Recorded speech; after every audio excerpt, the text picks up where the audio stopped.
حضور صلی اللہ علیہ وسلم نے نا فجر کی نماز پڑھائی، فجر کی، اور حضور فجر کی نماز پڑھا کے فرمانے لگے بھئی کسی بندے نے روزہ رکھا ہوا ہے؟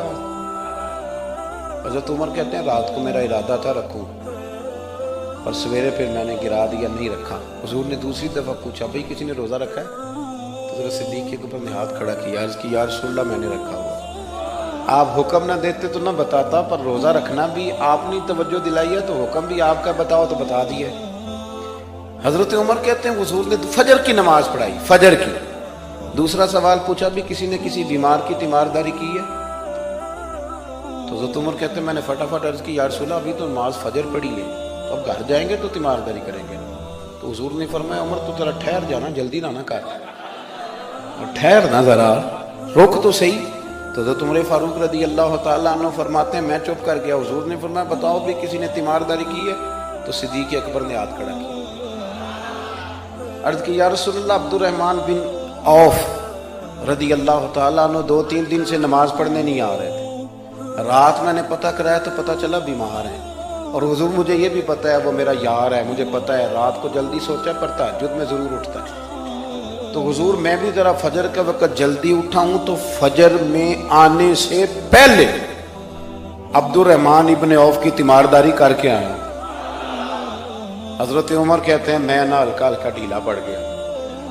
حضور نے تیسرا سوال پوچھا، فرمایا کسی نے کسی مسکین کو کھانا کھلایا ہے؟ کھانا کھلایا ہے کسی مسکین کو؟ حضرت سیدنا عمر فاروق کہتے ہیں میں نے پھر عرض کی، میں نے کہا یا رسول اللہ ابھی تو فجر پڑی ہے، گھر جائیں گے کوئی چیز لیں گے تو کھانا کھلائیں گے۔ تو حضور پھر مسکرائے، فرمایا عمر تو ذرا ٹھہر نہیں جاتا، ذرا ٹھہر نہ، ذرا نظارہ تو کرنا، گویا یہ شان صدیق اکبر کا جلسہ ہو رہا، ٹھہرنا۔ حضور نے پھر پوچھا بھی کسی نے کسی مسکین کو کھانا کھلایا ہے؟ تو حضرت عمر کہتے ہیں لوگ سارے دائیں بائیں دیکھ رہے تھے اور میں چپ کے ابو بکر کو دیکھ رہا تھا، کہ مجھے پتا تھا کہ بولنا اسی نہیں ہے، اور دل میرا کر رہا تھا کہ کہہ دوں دیو جناب جواب، دل میرا کر رہا تھا۔ وہ سمجھ گئے تھے کہ سونا راضی کن کاموں میں ہو، بس یہ نقطہ انہوں نے پا لیا تھا۔ حضور نے فرمایا بتاؤ کسی مسکین کو روٹی کھلائی ہے؟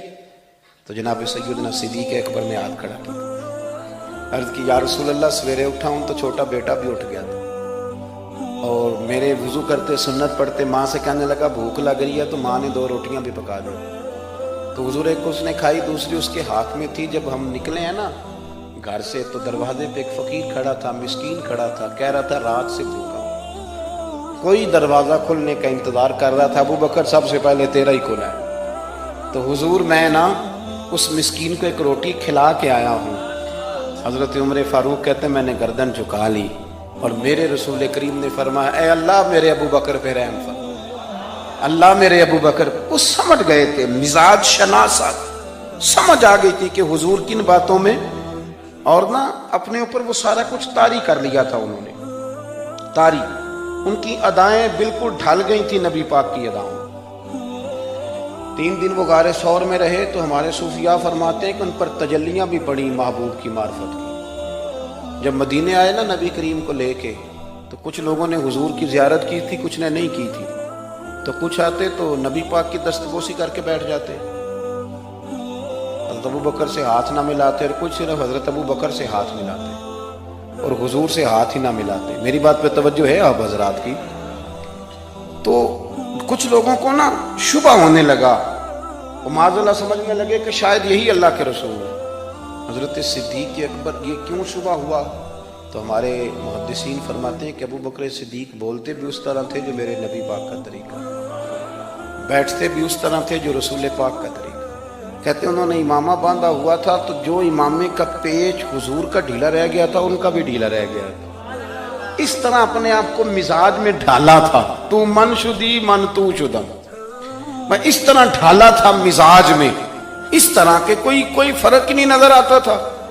وہ کہتے ہیں جب حضرت ابو بکر صدیق نے دیکھا نا کہ لوگوں کو تو شک ہو رہا ہے، کوئی میرے ساتھ ہاتھ ملا کے بیٹھ جاتے، تو حضرت صدیق اکبر نے کہا کوئی ایسا کام کرنا چاہیے کہ پتہ چلے آقا کون ہے غلام کون ہے۔